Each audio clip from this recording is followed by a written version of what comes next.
Bismillahirrahmanirrahim. Assalamualaikum warahmatullahi wabarakatuh. Kembali lagi di Kata Perempuan, podcast yang menjadi wadah bagi para perempuan berbagi ilmu, pengalaman, serta pandangan. Kata Perempuan berbagi cerita demi perubahan dunia nyata. Kembali lagi nih kita Kata Perempuan lagi nih Kak Ija. Ya, kemarin setelah kita majelas terus ya, yang santai-santai, sekarang kita balik lagi ke Kata Perempuan. Betul. Nah, kita mau bahas apa betul? Topik yang sangat menarik nih hari ini. Jadi kita mau bahas salah satu sejarah penting di dunia ya. Kita mau bahas tentang revolusi yang sering banget sama media barat itu diselewengkan. Sebetulnya banyak revolusi yang berpengaruh di dunia ya. Kayak semacam revolusi industri, revolusi Prancis ya kan. Kita mau bahas revolusi yang berhubungan dengan peristiwa yang sekarang ya, yang lagi akhir-akhir ini topik terjadi. yang lagi terus diangkat ya. Apa itu namanya? Revolusi Iran. Jadi kita mau bahas tentang revolusi Iran. Kenapa Iran sekarang ini bisa kayak gini? Ada hubungannya nggak dengan revolusi Iran ya? Ya, waktu itu tuh aku pernah nih Kak lihat nih di media sosial di Twitter ada nih foto orang-orang Iran pakai wanita-wanita Iran ya, pakai miniskirt, terus pakai enggak pakai jilbab, terus kayak semua komennya tuh bilang, wah ternyata dulu Iran negara yang maju, kenapa sekarang negaranya mundur banget. Apa itu maju apa kemunduran? Kita mau bahas juga itu. Kita mau kulik itu.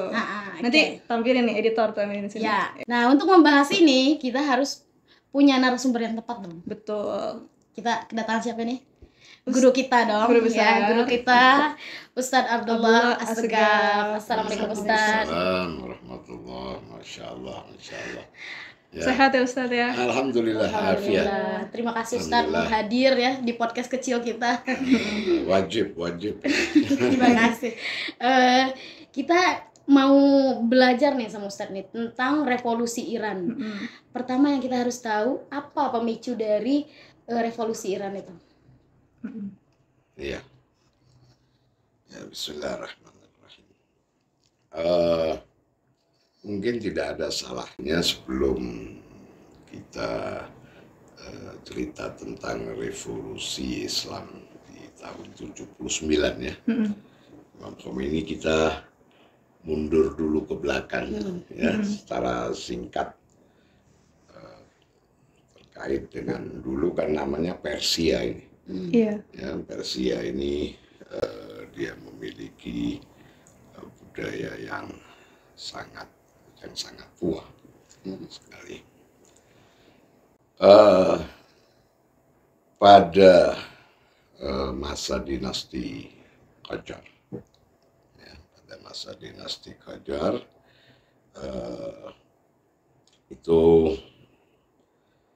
terjadi pergolakan dikarenakan adanya keinginan yang muncul dari Shah Reza Pahlavi ya, yang beranggapan bahwa dinasti Qajar ini tidak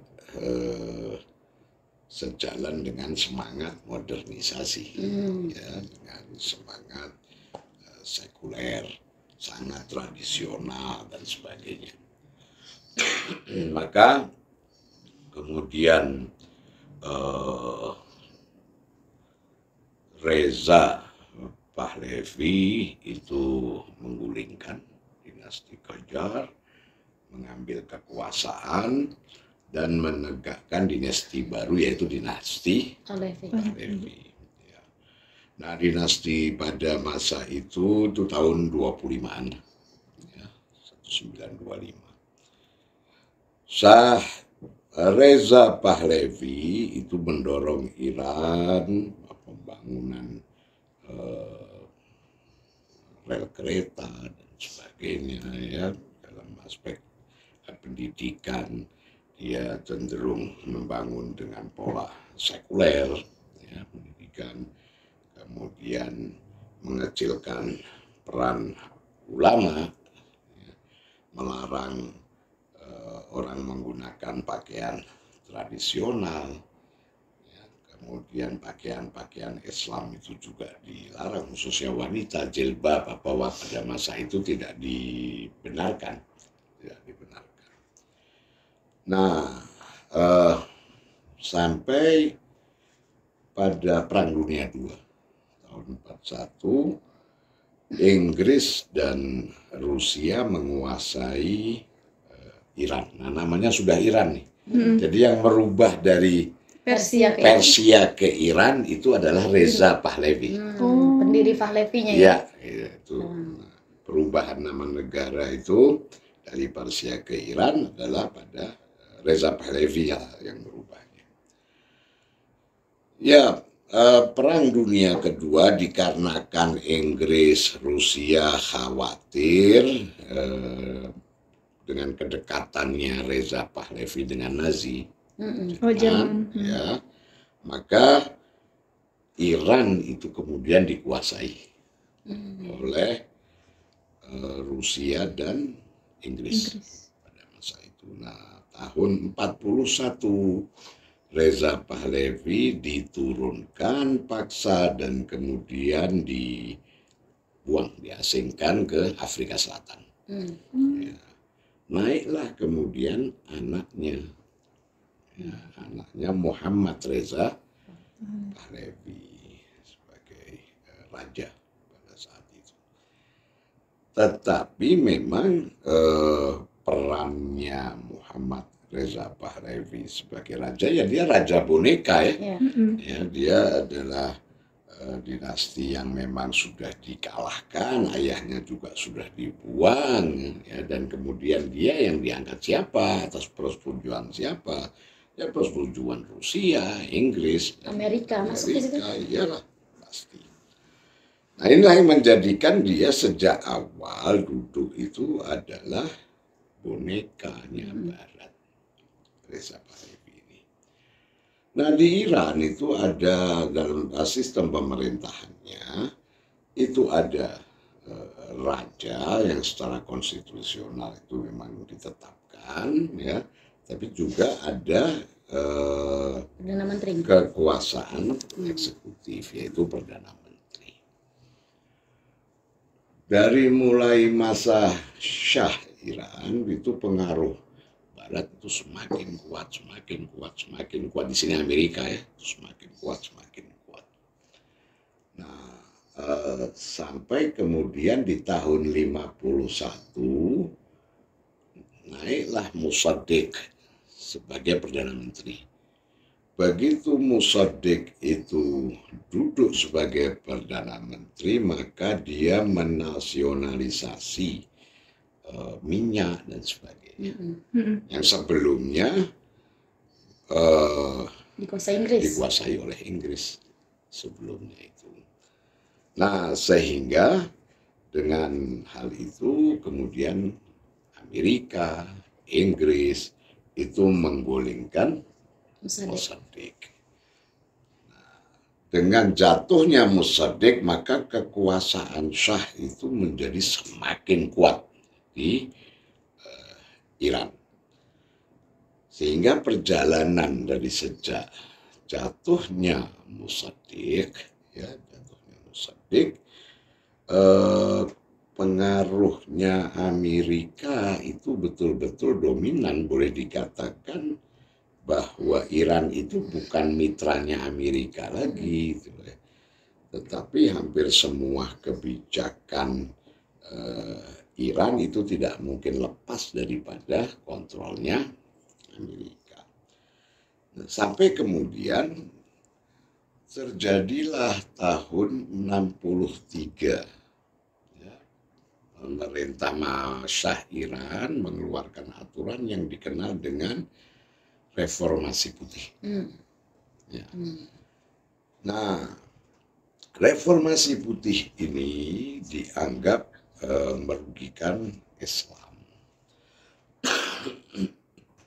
menghilangkan perannya para ulama, ya.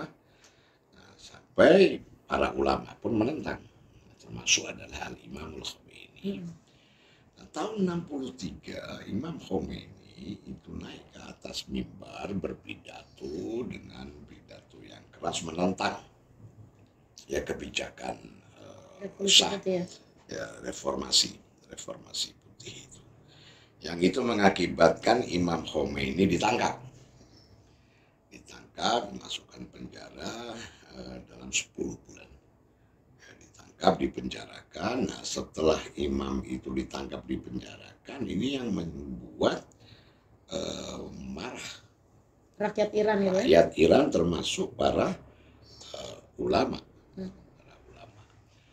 Nah, sehingga kemarahan, muncul gerakan-gerakan dari para pemuda, pelajar, ya, kemudian para ulama yang menyuarakan apa yang disuarakan oleh Al-Imam Khomeini. Nah, disitulah Imam Khomeini mulai menjadi tokoh sentral. Ya, bahwa semua gerakan itu adalah dibangun dengan ide-ide dan pemikiran Al-Imamul Khomeini. Nah, terjadi pembunuhan besar-besaran oleh Safak. Ya. Hauzah pesantren ya kalau di sini ya, Faidiyah. Itu Faidiyah itu posisinya dia ada di kota Qum.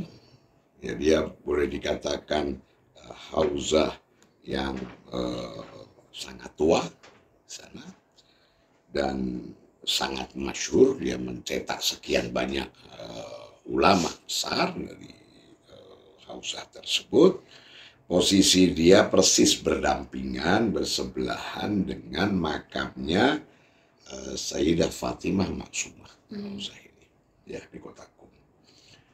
Nah, hauzah itu diserbu oleh Safak, ya, oleh militer.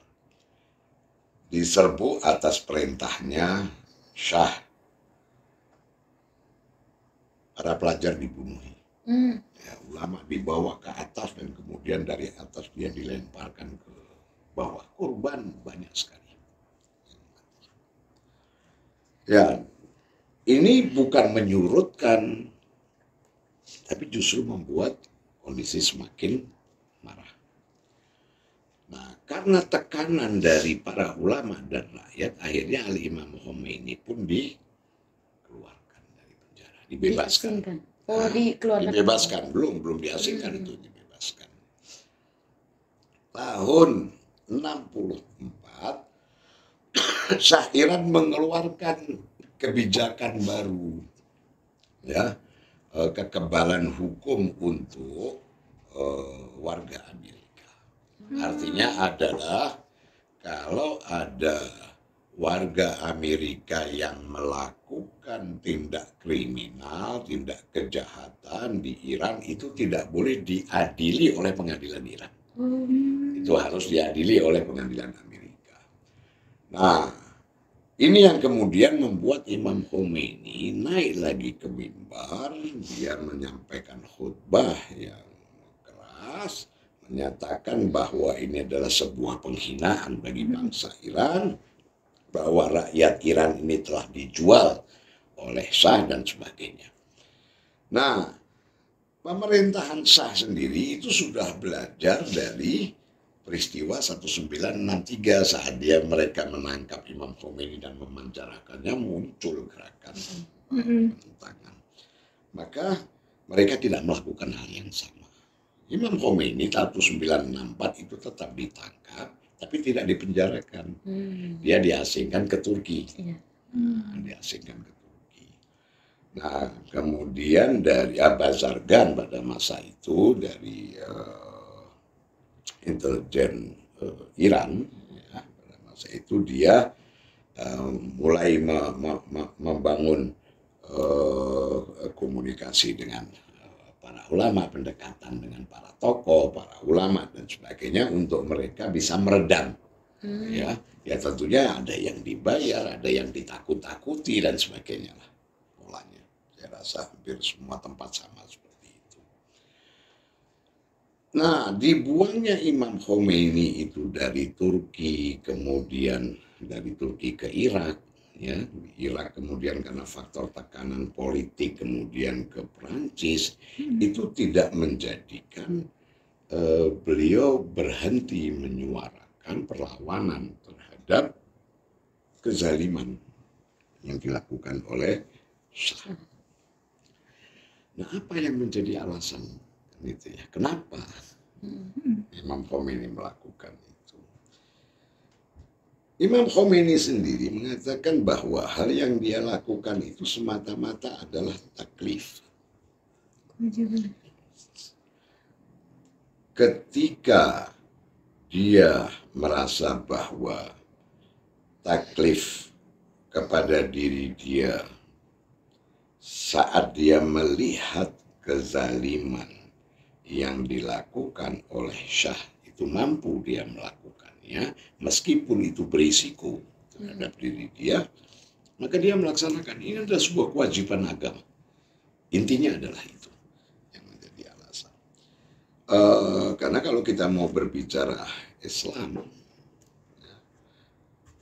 Quran yang disepakati oleh semua muslimin, ya, tujuannya diutusnya para nabi itu adalah penegakan keadilan di muka bumi, liyakuman nasabil qist, kata Al-Quran, untuk umat manusia bersama dengan para nabi, para rasul menegakkan keadilan itu di muka bumi, sehingga tidak boleh menutup mata, tidak boleh bungkam ketika terjadi kezaliman. Ya.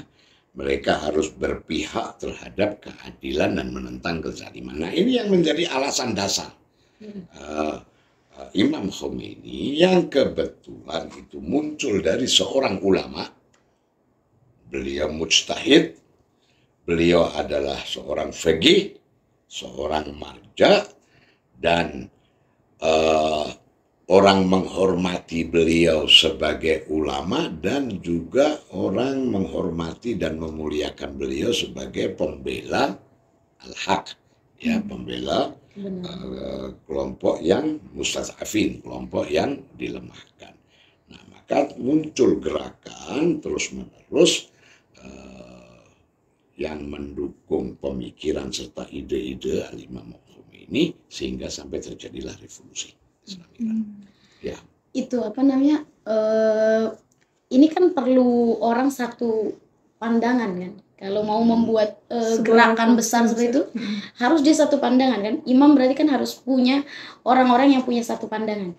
Nah, apakah orang-orang saat itu punya pandangan yang sama dengan imam? Dalam artian maksudnya gini kan, orang tuh biasanya bangkit itu karena dia tertindas ya. Nah, apakah saat itu memang rakyat Iran ini kebanyakan tertindas oleh Syah, ekonominya, mungkin apa, kebebasannya segala rupanya. Karena kan sebagian orang juga ada yang merasa senang dengan Syah gitu kan. Ya, agak tertindasan itu satu hal gitu ya, tetapi kesadaran terhadap sebuah faham, sebuah ideologi itu satu hal yang lain. Ya. Revolusi yang terjadi di Iran ini berbeda dengan revolusi Perancis. Ini adalah revolusi yang berbasiskan pada suatu kesadaran. Revolusi Perancis adalah di mana masyarakat itu dikondisikan untuk mereka marah ya, terhadap ketidakadilan yang mereka rasakan. Maka muncul sebuah ledakan, ya, sebuah ledakan yang lahir dari rasa tidak puas, dari amarah, dari kebencian terhadap penguasa pada masa itu. Kan gitu. Nah, revolusi ini sifatnya ledakan. Tapi di Iran tidak. Gitu loh. Di Iran ini bahwa revolusi ini adalah revolusi kesadaran. Yang dibangun oleh Al-Imamul Khomeini adalah mencerahkan dan memberikan kesadaran terhadap muslimin pada masa itu. Al-Imamul Khomeini dia hanya menyampaikan apa yang diwajibkan oleh agama terhadap muslimin, bahwa Anda tidak boleh diam ketika kezaliman itu terjadi. Karena keberpihakan terhadap yang zalim ini kan macam-macam. Ya. Ada tingkat yang mengeksekusi kezaliman tersebut, ada yang memfasilitasi kezaliman tersebut, ada yang dia tidak mengeksekusi, juga tidak memfasilitasi, tapi dia tidak mencegah. Diam aja. Dia diam saja. Ini juga termasuk bagian daripada kezaliman itu. Nah, Imam Khomeini dia melaksanakan kewajiban agama untuk memberikan kesadaran terhadap umat berdasarkan fakta, berdasarkan realitas yang ada. Mengajarkan kepada mereka bahwa bagaimana Islam itu memuliakan mereka, ya, menjadikan mereka terhormat, maka mereka seharusnya pantang untuk menjadi hina di dalam kehidupan. Nah, apa-apa yang diajarkan oleh Al-Imam Khomeini lah yang kemudian melahirkan sebuah gerakan perlawanan yang betul-betul kuat. Khomeini adalah figur yang sangat terpandang oleh masyarakat Iran saat itu sampai bisa membuat pergerakan itu. Bisa dijelasin lebih lanjut nggak Ustadz mengenai pribadi Al-Imam Khomeini, mengapa orang-orang Iran itu sangat memandang Imam Khomeini sebegitunya dibanding marja-marja yang lain gitu. Rasanya. Baik.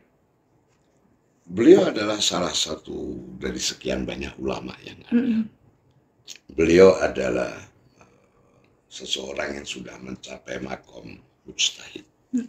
Beliau adalah orang yang betul-betul berjalan sesuai dengan apa yang ditauladani oleh Rasul dan ahli baitnya. Beliau sangat terinspirasi dengan kehidupan para imam maksum. Ya, para imam yang beliau muliakan, yang beliau sucikan. Karena beliau Syiah, ya. Beliau Syiah. Sehingga tentu saja beliau juga sangat terinspirasi oleh Al-Imamul Husain alaihissalam. Nah, sehingga kalau kita kembali tadi, pada tahun 63 itu beliau menyampaikan khutbah yang pertama melawan Syah itu pada masa-masa Muharram, hari-hari Asyura. Dan di situ dia membawa tentang Al-Imamul Husain alaihissalam, tentang siapa saja dan sifat mukmin yang bagaimana yang bersama dengan Imam Husain, dan mukmin yang seperti apa yang tidak bersama dengan Al-Imamul Husain. Nah, khutbah ini itu merupakan satu gelombang yang begitu dahsyat, memberikan pengaruh kepada kaum muslimin. Apa istimewanya Imam Khomeini? Istimewanya Al-Imamul Khomeini, dia bukan hanya faqih, dia bukan hanya mujtahid, tapi dia juga mujahid. Ya, dia adalah ulama yang memperjuangkan apa yang seharusnya diperjuangkan sesuai dengan apa yang diwajibkan oleh agama, dengan segala keberaniannya, dengan segala resikonya, dengan segala hal yang mungkin menimpa dirinya. Ini kelebihan Al-Imamul Khomeini dibandingkan dengan mungkin sebagian ulama kan ada yang lebih memilih di hauzah aja, ya kan? Mungkin ya, itu. Tapi mungkin betul. Ya, tapi imam di sini memilih keluar. Ya. Nah, Ustadz kan imam ini kan 3 kali mengalami pengasingan ya, dari Turki ke Baghdad, dari Baghdad ke apa? Prancis. Nah, bagaimana peran imam dalam mempengaruhi, memobilisasi rakyat gitu? Ya, tadi yang saya katakan tadi bahwa revolusi di Iran ini bukan revolusi yang sifatnya ledakan kan, tapi kesadaran. Sehingga imam juga melakukan hal yang sama sebagaimana dia di Iran. Ya, dia memberikan kesadaran melalui tulisan, melalui kaset-kaset ceramah-ceramah dia yang disebarkan dan kemudian dibagikan, ya, diperbanyak oleh masyarakat di Iran. Jadi sama sebagaimana beliau ketika di Iran itu tidak berubah, di Turki tidak berubah, kemudian di Irak juga sama. Bahkan ketika di Irak itu beliau mengeluarkan buku yang dinamakan sangat masyhur Wilayatul Faqih. Ya, Hukumah Islamiyah. Ya, itu dikeluarkan oleh Al-Imamul Khomeini, dan di situ imam berbicara tentang sebuah sistem pemerintahan. Sepertinya seakan-akan ini adalah sebuah isyarat, ya. Ya, perjuangan ini adalah perjuangan yang betul-betul akan mengantarkan kepada hasil, dan tahun 79 kemudian terbukti. Cuman kan pasti imam diawasi kan oleh Shafak ataupun pastinya negara mitra seperti Turki yang memang sekuler ya, seideologi dengan Reza Pahlavi, pasti tidak akan membiarkan imam itu bisa menyebarkan ideologinya kan. Pasti. Hal apa yang bisa yang imam lakukan yang gitu ya, imam lakukan supaya bisa sehingga tembus. cara berpikir imam itu nyampe ke rakyat Iran. Sebenarnya begini, orang sering berpikir tentang bagaimana kuatnya kezaliman. Tapi mereka melupakan bagaimana kuatnya perlindungan Allah atas orang-orang yang. Tapi sebenarnya kan juga orang-orang Iran udah pada tertindas juga kan secara ekonomi, secara kebebasan, itunya kan juga. Faktanya adalah bahwa apa yang di ceramah imam yang dikasetkan dan kemudian diperbanyak tulisan-tulisan beliau itu sampai kepada masyarakat gitu. Bagaimana caranya? Tentunya dengan sekian banyak cara. Loh, bukankah musuh itu dengan segala kekuasaan yang dia mau itu kan melakukan? Iya, mereka melakukan, dan Allah Subhanahu wa Ta'ala juga melakukan sesuatu, dan itu terjadi. Oke. Ini sih yang aku penasaranin kan, memang Syekh Reza Pahlavi itu udah mengasingkan imam, udah melakukan berbagai macam cara supaya imam itu nggak langsung berkecimpung dalam revolusi. Nah, tapi bagaimana dengan reaksi negara-negara barat yang menginstal Muhammad Reza Pahlavi ini sendiri? Ya tentu saja mereka negara-negara barat memberikan dukungan ya, dan beragam dukungan, baik itu dalam aspek militer juga, kemudian intelijen juga, ya, untuk memberikan dukungan Syah dan memperlemah gerakan dan suaranya Imam Khomeini.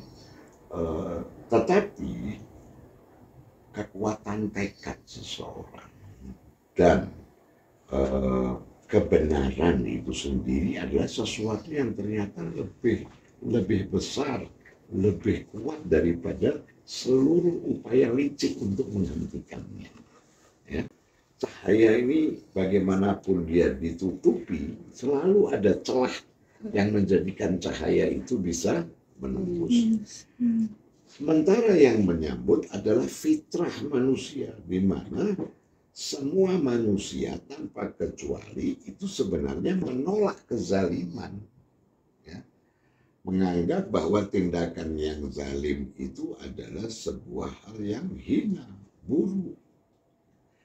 Setiap orang itu dia berusaha menutupi kezalimannya dan mengesankan tampil dengan wajah keadilan, bersih daripada kezaliman. Itu fitrah. Sehingga ketika Imam Khomeini itu berbicara, menyampaikan kebenaran, menyampaikan cahaya, dan itu sejalan dengan fitrah manusia, maka apapun yang mereka usahakan sulit. Kalau dari yang saya tonton itu banyak unsur yang ikut dalam revolusi ya, yang berbeda pandangan dengan imam ya. Ada kaum kelompok sosialis, ada kaum moderat ya, yang nasionalis. Nah, ini kan pasti berbeda nih cara pandangnya. Tapi imam bisa menggabungkan tiga kelompok ini. Nah, sementara imam di pengasingan ya.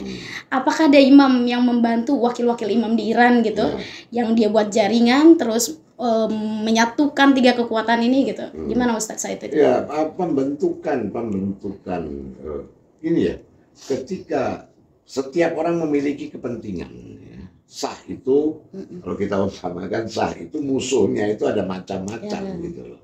Ada beberapa macam. Nah, setiap orang itu dari satu kelompok, dia akan menggunakan apapun untuk bisa mengalahkan musuhnya, ya, untuk bisa memenangkan, bisa menang di dalam persaingan ini. kelompok sosialis melihat bahwa pengaruhnya Imam Khomeini di tengah masyarakat itu kuat. Sehingga apa salahnya kalau saya bersama dengan Imam Khomeini? Karena targetnya adalah meruntuh, menjatuhkan Shah. Sama juga dengan kelompok yang lainnya. Mereka bergabung dengan beragam alasan mereka. Tapi yang luar biasa itu bukan hanya pada saat setelah jatuhnya Shah, revolusi, tapi bagaimana kemudian Republik Islam Iran itu dibangun setelah revolusi dengan keberagaman. Ya, iya. Pastinya kan ada pertentangan kan? Pertentangan tidak, karena itu Imam memberikan referendum ya, setelah Shah itu digulingkan. Ini negara ini itu akan dibentuk dengan pemerintahan model apa gitu ya. Itu tidak sampai 15% yang berbeda, 80% lebih itu bersepakat. 98 katanya. Itu bersepakat untuk bersama dengan menginginkan Republik Islam Iran. Sebelum kita beranjak ke pembentukan Republik Islam Iran, aku mau bertanya tentang peran hijab dalam revolusi. Jadi Ustadz, kan dulu kan memang ketika zaman Reza Pahlavi itu nggak boleh perempuan untuk pakai hijab keluar, bahkan sampai ada ditarik lah. Bahkan perempuan-perempuan akhirnya nggak berani untuk keluar rumah. Nggak berani buat keluar rumah. Nah, seberapa besar sebenarnya peran hijab ini dalam memicu revolusi, dan bagaimana peran wanita dalam revolusi itu? Ya, hijab ini kan salah satu kewajiban ya, yang datang dari Allah Subhanahu wa Ta'ala. Wanita yang dia dengan segala kondisi yang ada kisah, boleh keluar sedikit ya. Kisah tentang Ayatullah Muhammad Baqir Sistani. Beliau adalah ayah daripada Said Ali Sistani Marjad yang sekarang ada di Irak. Konon dia sangat ingin berharap untuk bisa bertemu dengan Imam Mahdi, dan kemudian dia bernazar untuk melakukan duduk di tempat-tempat suci ya, sampai 40 yang dia niatkan. Ya.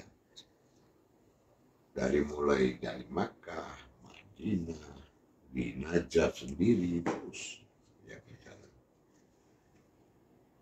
Konon ketika dia ini duduk di Mashhad, di tempatnya Imam Ali Ar-Ridha, dia melihat tanda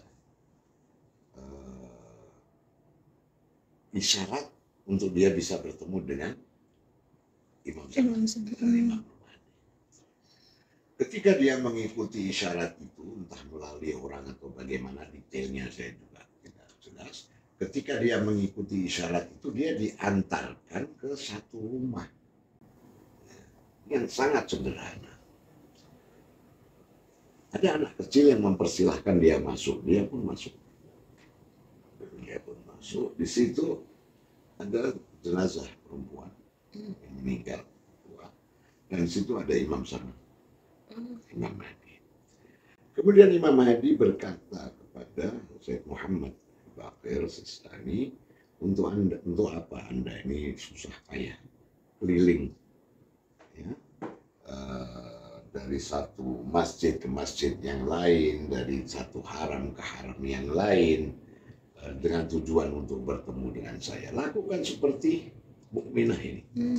Maka saya yang akan mendatangi anda, bukan anda yang mendatangi saya. Nah, ketika ditanya apa yang dilakukan oleh wanita ini, di saat hijab itu dilarang, 5 tahun dia tidak keluar dari rumahnya karena tidak mau melanggar perintah Allah.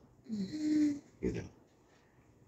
Ini keteguhan untuk mempertahankan syariat Allah Subhanahu wa Ta'ala. Ini adalah kekuatan yang begitu dahsyat, yang begitu besar.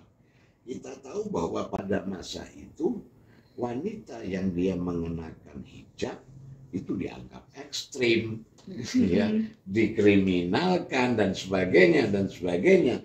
Di saat mereka bertahan dengan kondisi yang sulit seperti itu, maka kita bisa memahamilah bagaimana mentalitas dan keimanan kaum mukminah pada masa itu, sehingga hijab itu adalah satu hal itu sebagai kewajiban daripada syariat, tetapi semangat menjaga syariat itu adalah sebuah kekuatan yang sangat besar. Penting ya menjaga syariat tuh. Jadi tadi Ustadz bilang apa? Nggak usah cari jauh-jauh ke Imam Mahdi. Menjaga syariat itu mungkin mengantarkan kita ketemu Imam Mahdi. Nah, kita kembali lagi ke masa revolusi itu. Setelah setelah Imam menjatuhkan Syah dengan rakyat ya, kemudian dibentuk referendum. Dan akhirnya Republik Islam Iran terbentuk ya dengan mayoritas suara gitu. Dengan sistem wilayatul faqih. Tapi kan ada nih mayoritas minoritas kecil tapi berisik nih Ustadz ya, kaum sosialis ini. Nah, bagaimana kondisi setelah terbentuknya negara?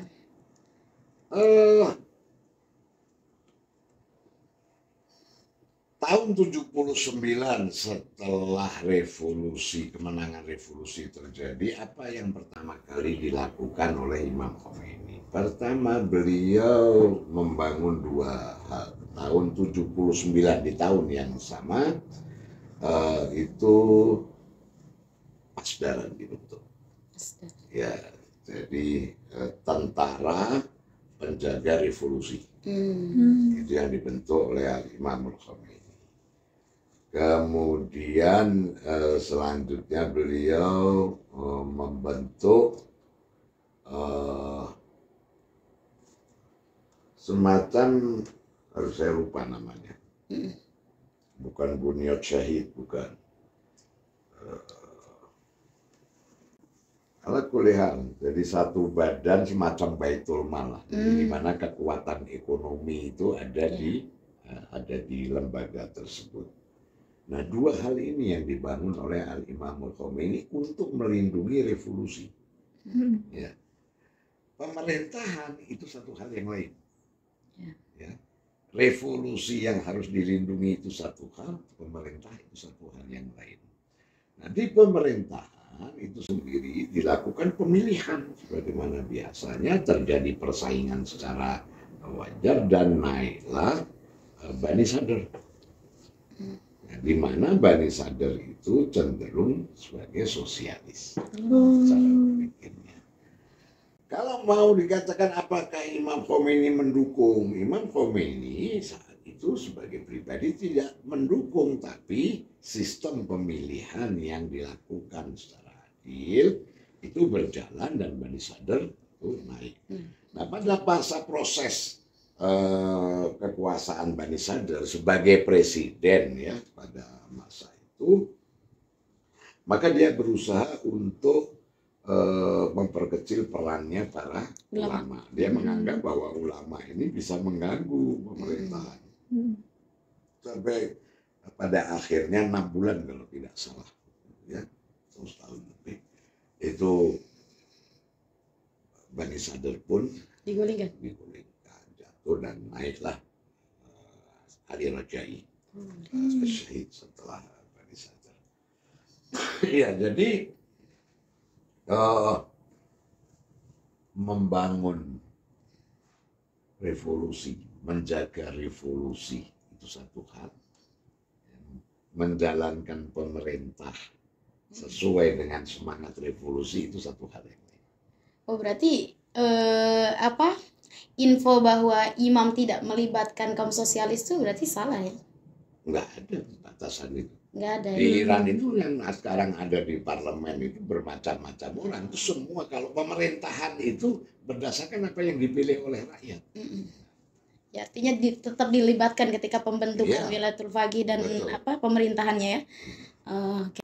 Betul, pernah waktu baca ada media barat yang cover kalau misalnya yang memang Iran itu sebenarnya bukan demokrasi, nggak ada demokrasi di Iran karena pemimpin-pemimpin yang dipilih pun, maksudnya yang naik untuk jadi adakan pemilihan itu udah disaring dulu sama waliul faqih gitu.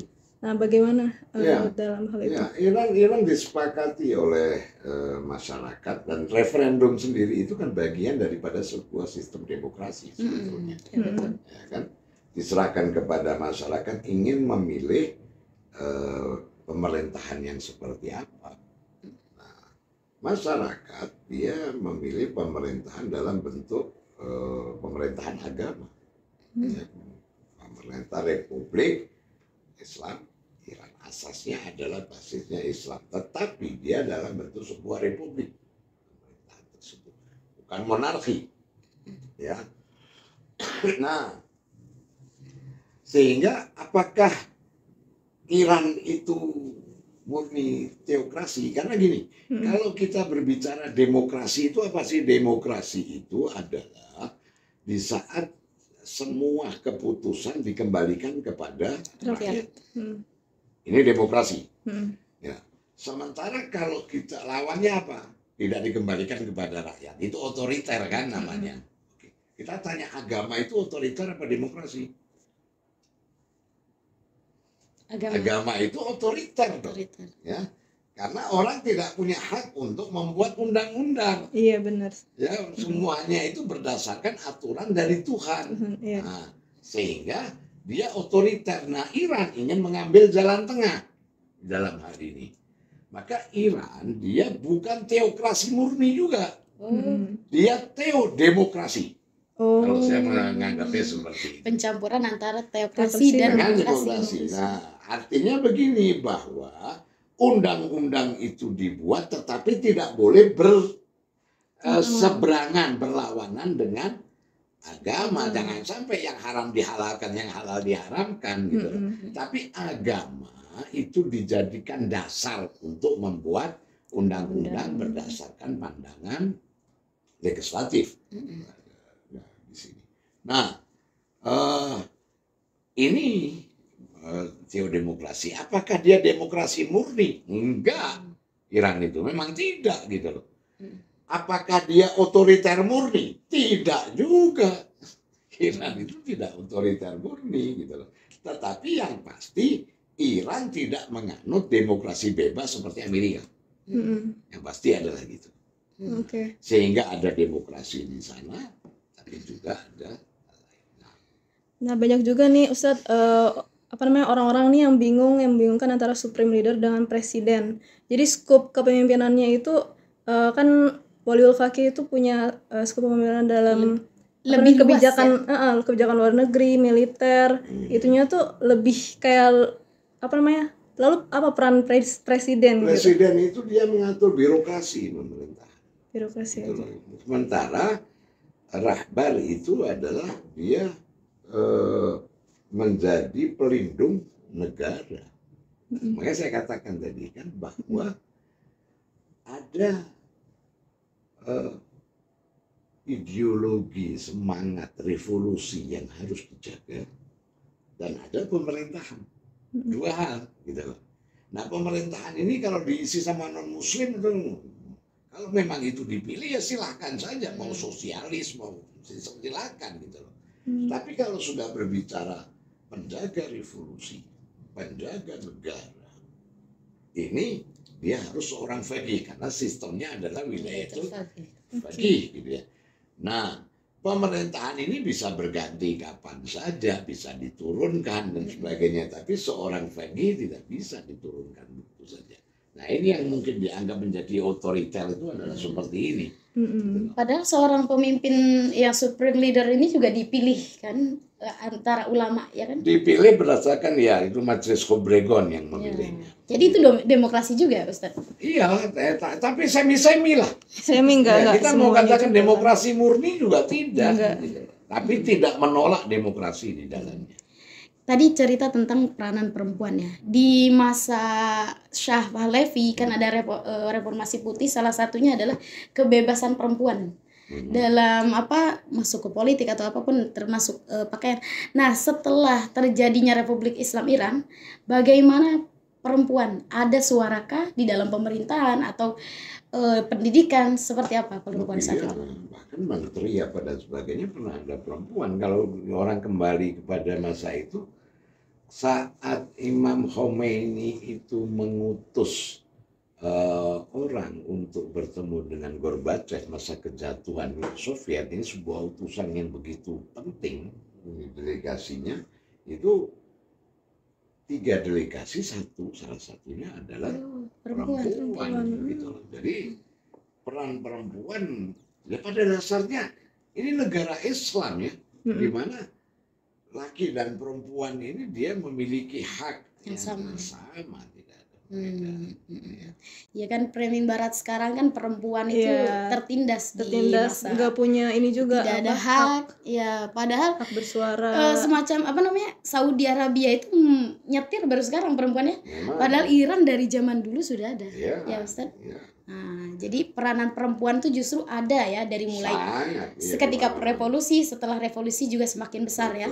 Nah, kalau misalnya kita melihat dampak nih Ustadz terhadap kemajuan Iran sekarang, apa dampak revolusi terhadap Iran sekarang, dan andai kata revolusi itu tidak pernah terjadi, akankah Iran menjadi front terdepan ya dalam membela Palestina dan orang-orang tertindas ya? Saya masuk di Iran itu tahun 80-an ya. 80. Ya, itu setelah di sana setelah revolusi, masa perang antara Iran dan Irak 84 akhir itu saya di sana.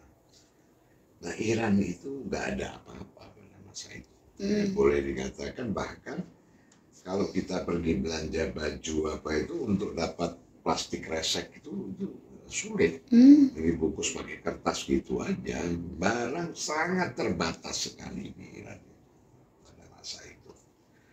Tapi 10 tahun, kalau kita 10 tahun atau bahkan lebih ya, itu kita ke Iran, pertanyaannya terbalik, bukan Iran nggak ada apa-apa, apa yang tidak ada di Iran? Kemajuan yang luar biasa. Yang luar biasa di bidang medis, di bidang semua hal, militer ya, sangat maju. Iran sangat maju, tidak terbayangkan ya, negara yang dia diboikot dan kemudian begitu revolusi dia diperangi selama 8 tahun, tetapi mampu membangun dengan begitu dahsyat. Ini satu hal yang sangat istimewa sekali. Nah, kalau di dalam hal ini saya bisa menjadi saksi hidup. Kemajuan Iran ya. Sebelum ke pertanyaan terakhir, ada satu pertanyaan nyempil dulu. Apa namanya? Imam Khomeini itu kan peletak dasar pertama negara Islam Iran ya. Kemudian dilanjutkan oleh rahbar yang sekarang ya, yaitu Sayyid Ali Khamenei. Nah, ketika pergantian dari Imam Khomeini ke Sayyid Ali Khamenei ini, saya pernah lihat videonya, Sayyid Ali itu menolak, merasa tidak mumpuni. Apakah betul? Kan salah satu syaratnya itu harus mujtahid gitu ya. Jadi untuk pemimpin tertinggi di Iran itu. Nah, saat itu Sayyid Ali Khamenei itu belum ada di posisi itu. Apakah betul seperti itu, Ustaz? Yang pertama, nggak ada tuh bahwa rahbar itu merasa tidak mampu. Ya, tidak mampu untuk memimpin dan sebagainya. Begini ya, bahwa Hubregon itu terdiri dari sekian orang. Yang sebelumnya kalau awal itu Imam Khomeini, seingat saya pertama 3 kemudian menjadi 6. Ya. Setelah Imam Khomeini syahid itu menjadi 9. Ya, termasuk di dalamnya adalah Al-Imam Ali Khamenei. Ya. Bahwa Imam Ali Khamenei dia tidak mengeluarkan fatwa. Jadi gini,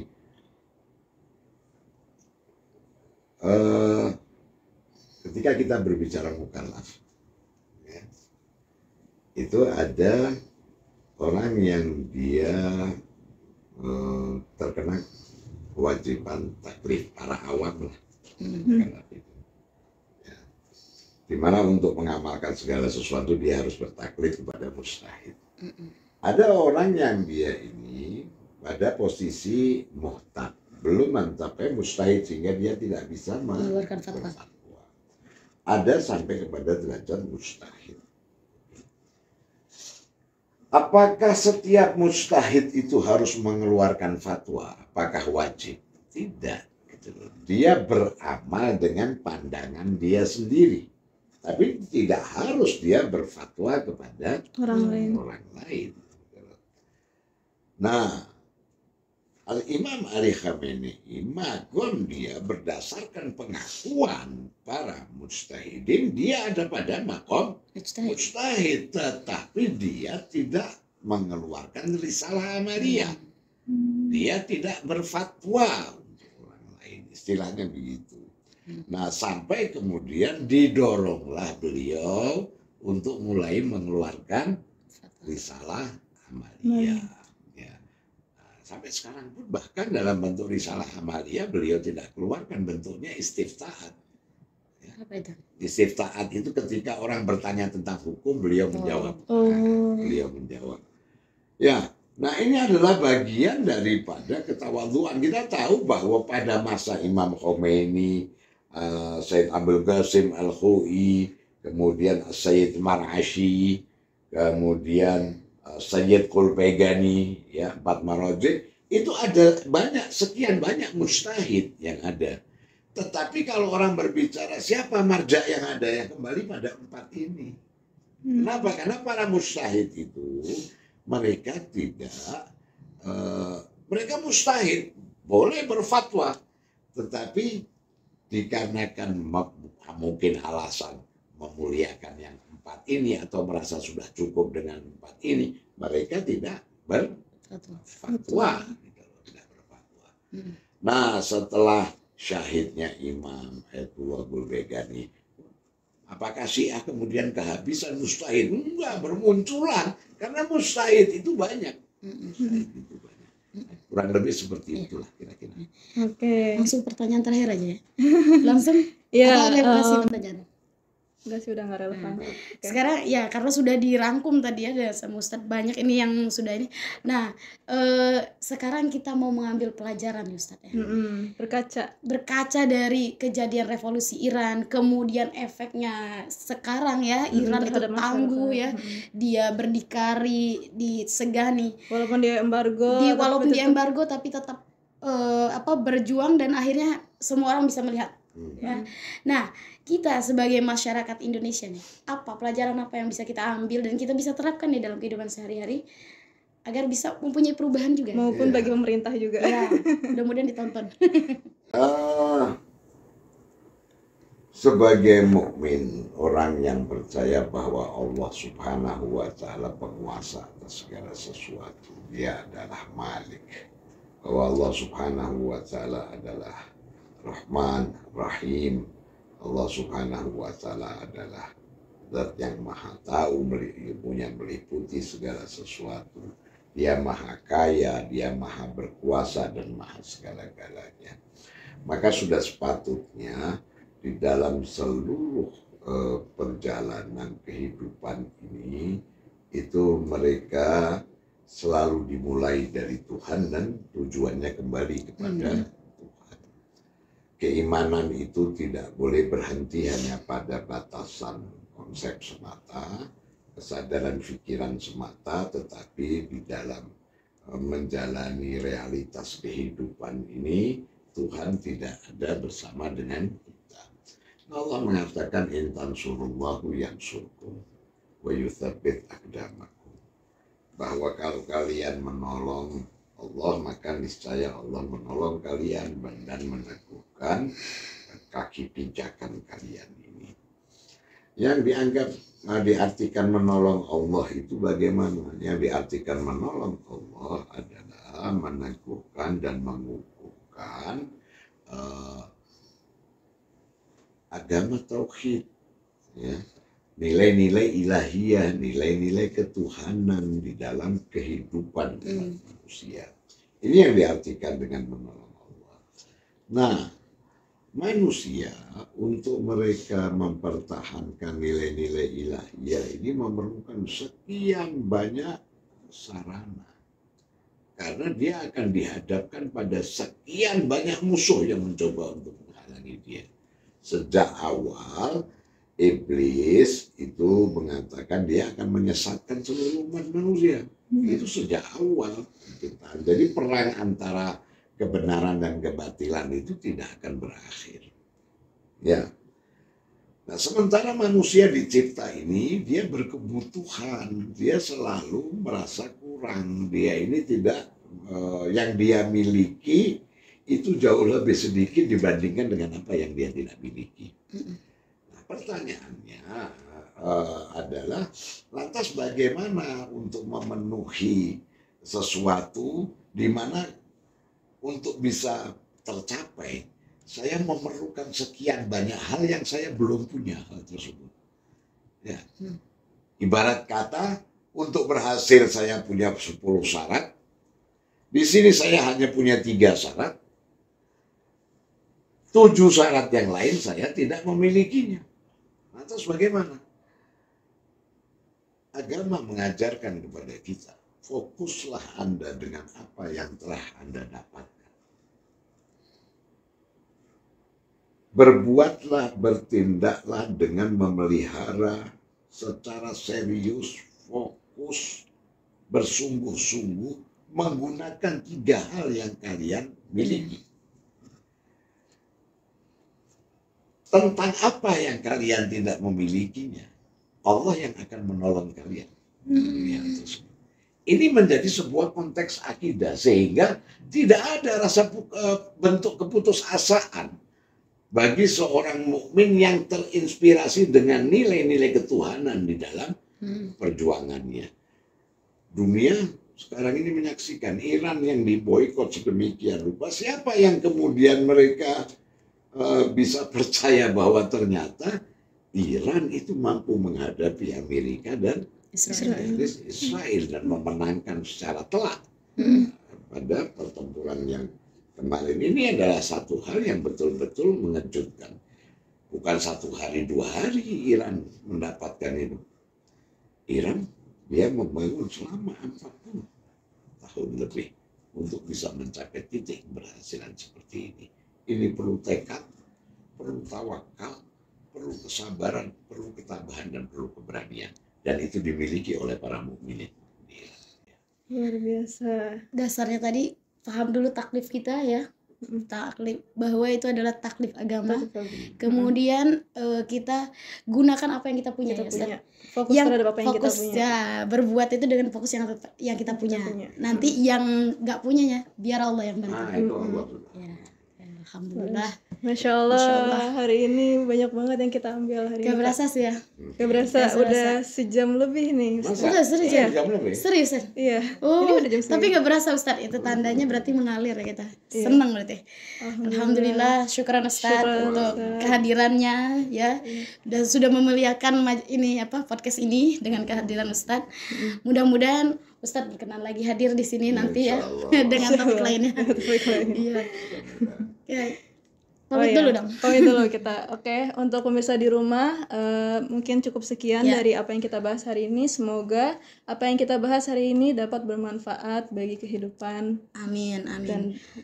Dan sebelum menutup, tetap kita mengingatkan ya. Ya, mengingatkan. Ini bentuk dukungan kita dari Mahdawiyah Channel, yaitu ini adalah simbol dukungan kami Mahdawiyah Channel untuk terus bergerak mengingatkan ya tentang perjuangan rakyat Palestina. Ya. Apa aja yang kita harus lakukan, Kak? Ada 2 hal yang bisa kita lakukan nih sebagai orang Indonesia awam dan tidak punya apa-apa. Yang Satu, pertama, boykot produk-produk mereka. Betul. Ya. Buat boykot sebisa mungkin. Ya, apa sebisa yang mungkin, bisa benar. kita boykot ya.